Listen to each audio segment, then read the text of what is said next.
Welcome back to Madam Talk Arsenal. I'm Therese, I'm trying to say, and you see this game right here? This is a make or break in the title race. This is a season-defining game. We have got West Ham at home at the Emirates Stadium this Saturday, 3 o'clock. But before I start this match preview, make sure to like, comment, subscribe, turn up notifications on to be notified every time we make a video. And let's head straight into this one. My mind is fully focused on the Premier League. Forget the Champions League. You know why? We all saw who we got in the round of 16. We do have PSV. It is a favourable draw, but if we win that game, we either get Real Madrid or Atletico in the quarterfinals, and we know we are not winning that. So guess what? I'm brushing the Champions League, yeah? And Liverpool, they have given us an opening. We saw the result on Wednesday night when they drew to Aston Villa 2-2, dropped points once again. And I called this months ago. I said that this Liverpool team is not perfect and they're not going to walk the league. If he was actually on our game, you know, and a couple of results, we turn them into draws, into W's, you know. We are at the top of the league. I talk about Fulham. I talk about Everton. I talk about maybe not getting the red cards against Brighton. You know, that penalty result where it wasn't a penalty and Saliba fouls João Pedro, you know, a clash of heads, and then he goes and scores.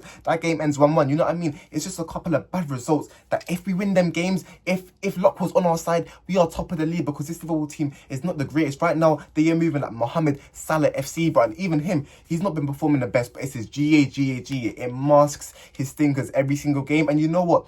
You can't fault it, but they have given us this opening, bro. We have to win this game. This West Ham game is so important, and I think that has happened too many times this season, yeah? Countless times. I can say on about 4 occasions.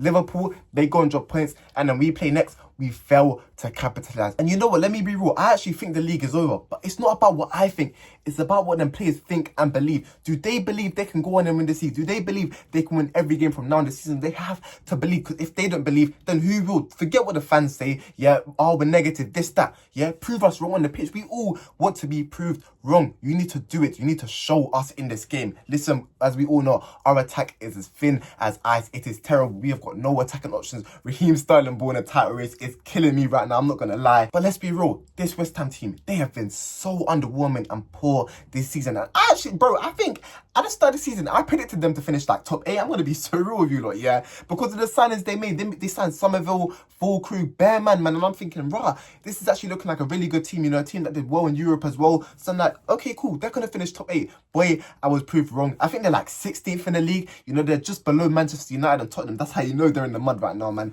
And since Graham Potter, I believe they've only had 1 win, you know, so they've not even had the manager bounce, you know, like we like to call it. So they are there for the taking, man. We have to win this game. And I'm looking at my leaders. I'm looking at Martin Odegaard, my captain. Where are you in these big games? Because for me against Leicester City, you did not do enough. You know our attack is poor, man. I need you to grab the game by the scruff of the neck. You've not been good enough this season. But guess what? If you change your season from now to the end of the season and we win the league, I'm not going to care about the previous 16, 20 games we played before. It matters now. This is crunch time. This is where every single game matters, yeah? The opportunity is there. We have to capitalise on Liverpool dropping 2 points, because if we do, if we win this West Ham game, we go 5 points behind. Then they play Man City, on Sunday, bro. Yeah, and there's no guarantee they win that match. For me, listen, Man City, as poor as they've been, we just saw them get slapped against Real Madrid. Yes, we know that, but they know how to turn it on. And again, I'm not really impressed with this Liverpool team. It's just been Mo Salah moments for me that's kind of dug them out of the pit at times, you know what I mean? Against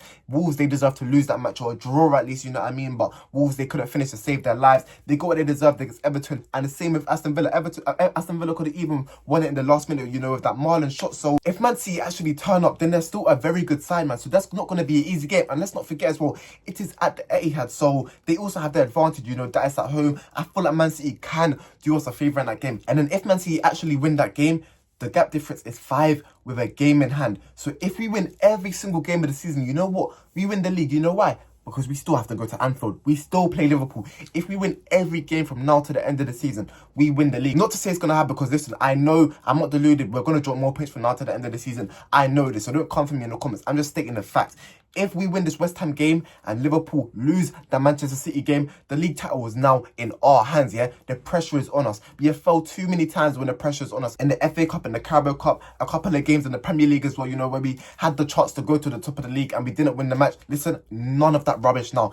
This is a must-win. Players, I don't care if we're playing Merino up front, whoever it is, yeah, we have to get the job done, and that is that. Please, lads, don't let me down. But let me go into the starting 11, man. In goal, of course, I'm going to go with David Raya. Right back, is there a discussion that Timber needs to be dropped, man? And Ben White, you know, maybe he is fit enough to come and start. For me, Listen, I do want to give Timber a rest, but I just don't feel like this is the game, man. And I don't want to rush Ben White either. You know, we've seen a lot with injuries this season. So if he's not ready, don't force him. And Julian Timber, man, he's been an absolute soldier, playing game after game after game after a big ACL injury. I don't know how he's doing it, man, but fair play to the lad. He's been superb this season, man. So I'm going to slot you in at right back again, man. He's been... And with him as well, you know what he does? He silently puts in 7 out of 10s every single game, you know, and us Arsenal fans, we recognise it, man. And I just hope that you continue with this game. So yeah, Timber, you're going to start right back. Of course, centre back pairing, Gabriel Saliba. And I'll be real with you, lot. It's looking like I'm going to have to come from a set piece or a corner with the way our attack is moving. So Gabriel, you need to make sure you are on it. Saliba too, you ain't scored in a while, man. So listen, I'm looking at you two. Whenever we have a corner, West Ham, they are very poor at defending corners as well, may I say. So listen, every single corner, I want you lot alert and on it, man. Nick a goal, you know what I mean? Let us put us in the driving seat, if you get what I'm trying to say. So yeah, those are my two centre back pairings. And then left back, do I go Miles or do I go Calafiori? You know what? Listen, Miles has been very, very good since he's slotted into the team and he's not put a foot wrong. But I'm actually going to go Calafiori. He offers more in the attack because, you know, he makes his overlapping runs. I always see him in the other opposition's box as well, you know what I mean? That's how he nicked a couple of goals. Remember the goal he scored against Wolves, and then also the offside goal that he scored against Dinamo Zagreb. It was offside, but still, he was in, that's what I'm saying, he was in the box, right position, right time. So just for his knack of getting in behind, man, and actually offering us a threat in behind, I'm going to start Calafiori. Not to say that Miles Lewis put a foot wrong, but I'm just trying to try something different, man. As that attack, it needs help, you know what I mean? So yeah, that is my back four. And then onto the midfield, we all know our best midfield. It has to be Thomas Partey, Declan Rice, and Odegaard. Listen, Odegaard, like I said before, I need to see you turn it on, man. Declan Rice, I remember that bang he scored against them last season, bro. I'm going to need that same energy again this game. And Declan Rice, I don't know, since I say like since the Manchester United game, he has been on it. For me, I was saying that he was actually quite poor for the start of the season. But since the Man United game, he has switched on the light, bro. And he has been 8 out of 10s every single game, man. And I need to see that again against your former club. Don't get caught up in the moment. To be fair, every time he's played with West Ham, it's actually been a very good performance. He hasn't been caught up by the pressure. So again, I need that from you, Declan Rice, man. Thomas Partey, for me, against Leicester, he was actually quite sloppy, man. You need to cut out your game because you have been our best midfielder this season, and I need you to return back to your best form. So yeah, my midfield three is Partey, Declan Rice, Odegaard, and then now onto the front three. Haram football, bro. Flip, man. Right wing, let's start off with a positive. Ethan, this, brother, man of the match performance. What's that, like 5 man of the match performances and 8 starts, bro? That is ridiculous for a 17-year-old who is a cam playing right wing. He's even out of position and he's still putting in these performances, yeah? Getting the assist for the Merino first goal in the Leicester game.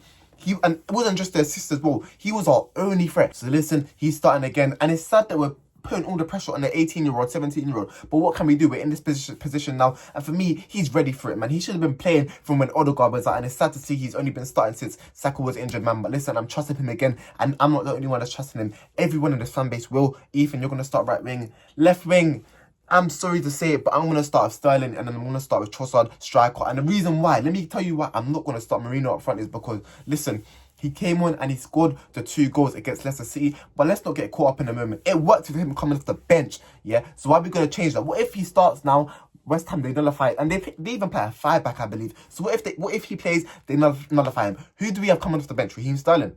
Are you confident that Raheem Sterling comes off the bench and changes the game? I'm more confident with, listen, we saw it work against Leicester, so let's try again. Let's bring off Merino off of the bench instead of starting him, man, you know, and then hopefully he can score another double. So yeah, that's the reason why I'm not going to start Merino striker. So yeah, my front three is Sterling, Trossard, and Ethan. Prediction time now, listen. This West Ham, like I said, they are a poor side, man. They concede goals. They lack goals. The only goal threat is through Bowen, man. Is Somerville even fit? I don't know. Kudus, he's been stinking the place up recently as well. So I'm going to go with a 2-0 win to Arsenal. And the PP who scored them goals is Gabriel and a Merino goal off the bench. But this is my match preview. This has been Man Talk Arsenal. I'm Choose Gum trying to say, and I'm out. Peace.